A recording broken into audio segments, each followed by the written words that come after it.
Thursday, August the 30th edition of the Carolina Weather Video. I am meteorologist Matthew East here along with you, and a lot to talk about. Let's kind of get right into it. We'll start off with a look live at Banner Elk during the 5 o'clock hour this morning. 58 degrees, the temperature up that way, a little bit cooler in the mountains, but it's still pretty warm and muggy across much of the Piedmont this morning.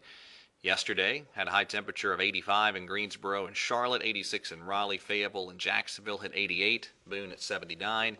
I think a lot of us toward the upper side of the 80s, maybe clipping 90 in a couple spots this afternoon. Now, for the time being, the radar's quiet. Overnight, had some pretty good areas of showers and storms in portions of the upstate of South Carolina. Still a lingering flood warning for a small portion of the upstate there. There's a radar loop of the past few hours, and you can see everything kind of settling down, just some lingering areas of light rain in Georgia and South Carolina. Had some pretty good pockets of heavy rain in parts of the region yesterday. One such area in northern Union County had some flash flooding issues there. You had other scattered areas through the Sandhills over toward the coast, and then, boy, the lowlands of South Carolina just got slammed with rain. Had some pretty significant flooding issues in parts of that region, over 6 and 7 inches of rain in parts of that area, including around the Charleston area. And, of course, Isaac continues to cause flooding problems. I'll show you more on that in just a second.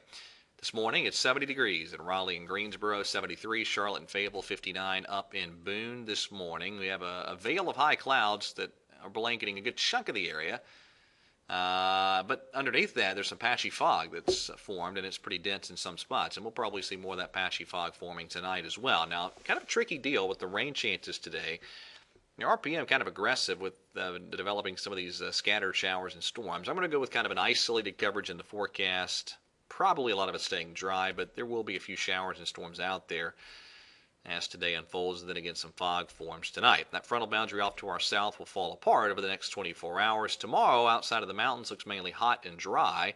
And then there go the remnants of Isaac. Eventually, that looks to work close enough to our region to enhance our rain chances. That process begins this weekend and continues into at least Monday and maybe Tuesday of next week. There's the advisory on Isaac, the 4 a.m. Central Time, 5 a.m. Eastern Time advisory, a 45-mile-per-hour tropical storm.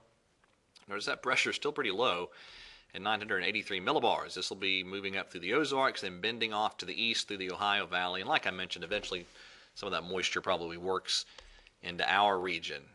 There's the radar, just a blanket of tropical rains over the southern two-thirds of Mississippi. A lot of flood warnings in effect there. And you go further to the south, still raining in parts of southeastern Louisiana, into parts of southern Alabama, Florida Panhandle region. There's been several tornado warnings as well.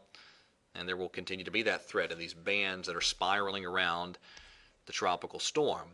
Now, this is the radar estimated rain amounts over the past 48 hours. And in this type of situation, the radar estimates really don't do the rain justice. But there's some of the plotted points. And in reality, there's been some spots that have picked up over 20 inches of rain. And again, in some locations, we're still adding to that.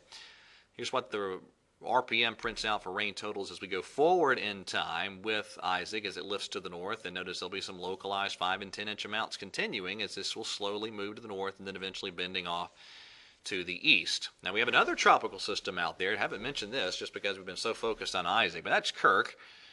And it's out there in the central Atlantic. Kirk is going to be a fish storm. That's going to be curved to the north and northeast heading out to sea. So Kirk is not going to be a big problem, but it probably will become a hurricane. And then we have another tropical disturbance out there, and that's the one kind of in the middle of your screen there. That is a tropical disturbance that will likely very soon get classified as a tropical depression. However, this one too stands a really good chance of getting picked up eventually by the westerlies and curved out to sea. So that's the spaghetti charts, and they are pretty unanimous in that this is once again another fish system that'll be forming.